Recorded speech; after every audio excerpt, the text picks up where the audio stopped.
Hey guys, it's Kylie here. It's a little bit windy, so hopefully my voice will pick up. I was working on a knife today, another slip joint. This one is a little bit different from the others. It's kind of an experiment, so I'm going to start using this as my EDC to see how it lasts over a month or two over Christmas. Because I was experimenting with the blade through the tang area, and I kind of nearly ruined this one by grinding off too much in a certain area. And it stopped working in the closed position because it didn't have enough area to push tension down.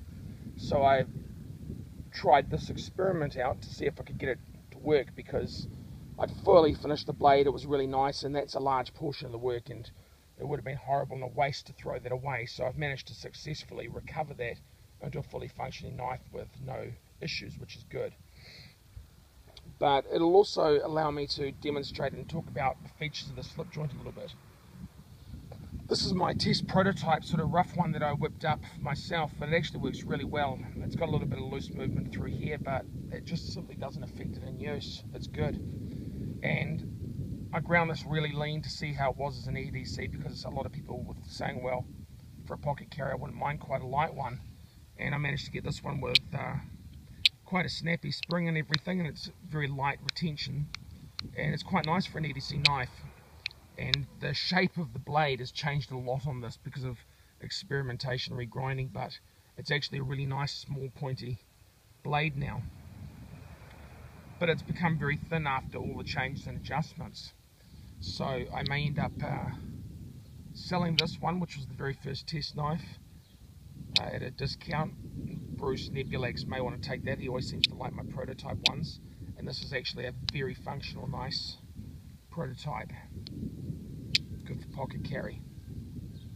But I was asked a little bit about the design, why I designed the knife like I did. It's quite different from a standard slip joint, and I was trying to do that because there's so many classic standard slip joints on the market that I didn't really want to just copy that and do another one. There's enough good makers doing that out there to buy from at good prices. What I want to try and achieve, like a lot of my folders, is a folding knife that really works as well as my smaller fixed blades. That's what I was trying to achieve. It's a pocket carry, it's a convenience of a folding blade, but the problem I have with a lot of folders is that they don't work quite as well as a fixed blade.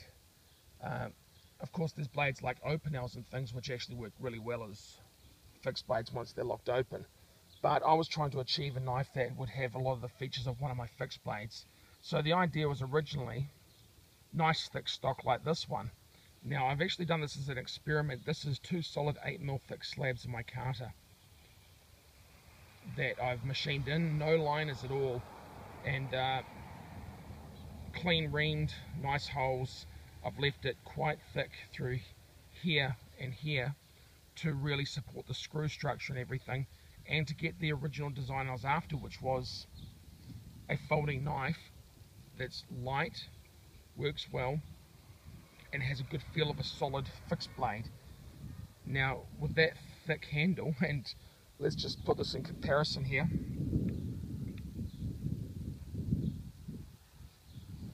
and if you look at the contouring this way, you can see how it gets a lot narrower down the bottom, and it's wider here. It sweeps in, sweeps out again. You know, it's quite different from this is your sort of normal folder thickness, and this is what I was originally intending, was a nice sculpted contoured blade. So this looks and feels like a good fixed blade, and even with my large hand, the fingers lock into that contouring very nicely, and you get an extremely secure grip, but you get quite a powerful grip for woodworking and things. It was going to be UK market and everything, and Australia, a nice EDC knife, but that was capable in the outdoors. And I designed it in a way where I wanted to be able to choke up and get right up on the cutting edge and still have security and good grip. That was part of it. And my normal design with the drop down, so you can get the pinch grip like this. Obviously it's a non-locking blade, so you know it's not prying and all that sort of hard use unless you use appropriate methods. You know, you don't push down like that, you always push down with a leverage like that so that you're locking the blade. But this is really comfortable, and without the liners, This is only 90 grams, very lightweight. This thin one here is about 110. The bigger ones are about 130 with thick micarta. But 90 grams for this, it's basically comparing with the fixed blades as a folder. Very, very comfortable. And this one actually has a, because I was playing, it's got the normal stop position. It's got another stop just here.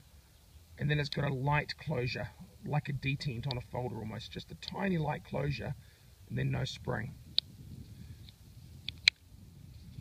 And the micarta on the inside was left with its perfect polished surface, because this micarta is actually used as a bearing surface, and it's very, very slick and nice.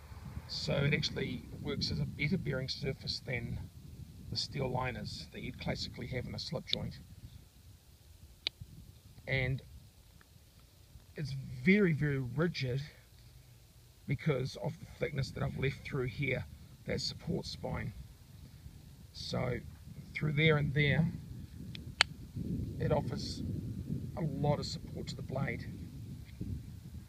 And I didn't build these for prying or anything, obviously, because in prying you might slip and things, but it's for allowing those push cuts in wood where you curve the cut to actually prise the wood out, where you sort of twist and cut like that. And as you can see, that allows your thumb to get right on there and really get in close for a great push cut. This is worn ply for my letterbox, and you see I've just push cut right into it without even trying. So yeah, the design with my folder, this one, was to get a good utility blade with a good handle. In the reverse grip, not quite as good because of the curvature that it has through that way, but it still tucks in quite nicely. It just doesn't have the angle going out quite as much as I prefer, but it'll work quite well. But predominantly it's designed for that power cutting, long slicing, pinch gripping, and the power cut like that. So yeah, no, this is quite nice, and I'm going to test this for a while with the 8mm micarta, and if it works out and it seems to wear well and everything's going good, then I may do a batch just like this because it's lightweight, get the nice thickness, and very warm and comfortable in the hand. Works really, really well. But again, I mean, this is nice, but this knife, as small as it is, feels a lot heavier in the hand than that. Even though it's only 10 grams, it has a more weighty feeling. Once it's open, of course, it feels weightless. You can see this is even thinner. Even thinner. That one's about 10 thou on the edge. Most of the ones I've shipped are about 10 thou edges. This is about 4 thou. And just screams through. You can see that's why I did the MDF so well. But hopefully that explains the design reasoning behind this. It was to try and create a knife that when you look at it screams CKC design, and I think that does this very, very well. This is a knife that I would happily implement as a fixed blade and be quite happy with it. But of course I've already got my 1-0 and streamlines and things for those in this size range. But yeah, very happy with this. This is my new EDC, and I'll see who's going to be purchasing this one. Thanks a lot, guys.